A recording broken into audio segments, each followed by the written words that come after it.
Donc ici, on va apprendre à établir et déterminer c'est quoi les constituants de la phrase de base. Donc, on a 3 constituants. Ce sont des fonctions. Donc, c'est par fonction qu'on établit les constituants. Et les 3 fonctions, donc les 3 constituants de la phrase de base, sont le sujet, le prédicat, c'est manque un i, et le complément de phrase. Donc ça, ce sont des fonctions de la phrase au complet. Donc, une fois qu'on a établi c'était quoi le sujet, le prédicat et le complément de phrase, on ne peut pas retrouver ces fonctions-là là, dans des groupes nominaux, par exemple, OK? Parce que c'est le sujet de la phrase, le prédicat de la phrase et le complément de la phrase. Donc, pour trouver le sujet, on a une manipulation très, très facile qu'on peut faire, une manipulation syntaxique très facile, et c'est l'encadrement par c'est qui. Donc, on encadre par c'est qui et c'est infaillible comme truc. Hein? Donc, ça fonctionne toujours. Donc, si votre encadrement par c'est qui ne fonctionne pas, ben, c'est que vous n'avez pas votre sujet. Ici, dans la phrase suivante, les exercices de grammaire m'ont rendu la vie dure hier. Je vais essayer d'encadrer par c'est qui. Admettons, je pense que mon sujet, c'est les exercices. Je sais c'est qui ou ce sont qui, là, bien sûr. Hein? Donc, ce sont les exercices qui de grammaire m'ont rendu la vie dure hier. Et non, ça fonctionne pas. Hein? Donc, qu'est-ce qui fonctionne? Ce sont les exercices de grammaire qui m'ont rendu la vie dure hier. Ah, là, ça fonctionne. Et aussi, pour être certaine, je peux aussi pronominaliser. Donc, les exercices de grammaire, je peux remplacer ça par ils. Ils m'ont rendu la vie dure hier. Donc, ce sont 2 manipulations syntaxiques qui viennent me prouver que oui, c'est bel et bien ça, mon sujet. Donc, une fois que j'ai ça, je fais une petite branche pour l'arbre syntaxique et j'écris la fonction. Donc, c'est le sujet.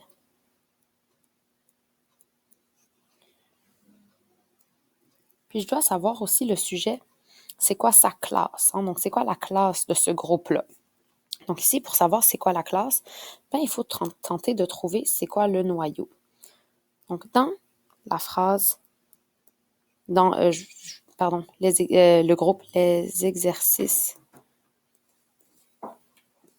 de grammaire, le noyau là, de ce groupe ici, c'est le mot exercice. Parce que je ne peux pas dire de grammaire m'ont rendu la vie dure hier, mais je peux dire les exercices m'ont rendu la vie dure hier. Donc, je peux enlever ici cette expansion-là et ça fonctionne toujours. Donc, le noyau, c'est exercice. Exercice étant un nom, je peux maintenant dire que les exercices de grammaire, c'est un groupe du nom. Comment j'ai fait pour savoir que exercice, c'est un nom? Ben, c'est assez simple. Premièrement, il se trouve après un déterminant. Donc, déjà, là, je sais que ça peut être un nom parce qu'il est après un déterminant. Puis, admettons, le même après un déterminant, je ne suis pas sûre si c'est un nom ou pas. Ben, très simple, je peux le remplacer par un autre nom. Donc, je peux dire les devoirs de grammaire, les feuilles de grammaire.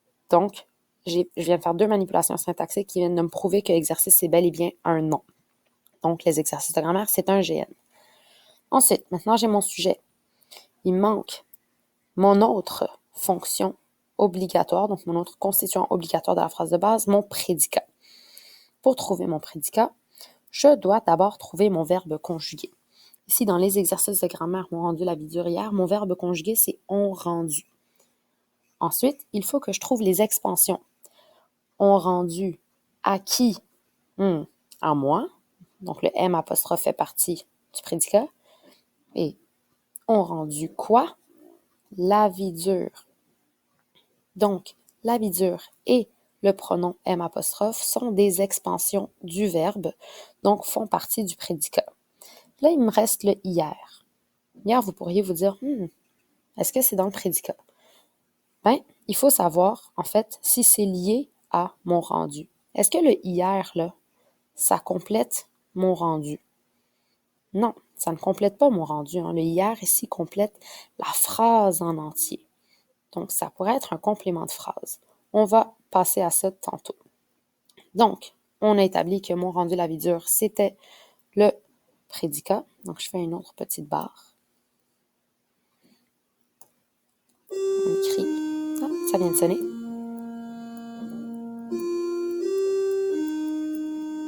Et le prédicat, c'est toujours un groupe verbal conjugué. On le réécrit.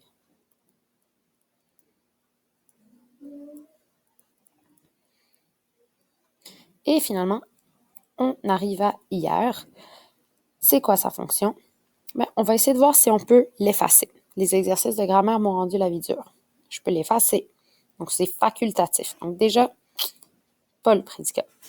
Est-ce que je peux le déplacer? Hier, les exercices de grammaire m'ont rendu la vie dure. Je peux le déplacer. Je peux le dédoubler.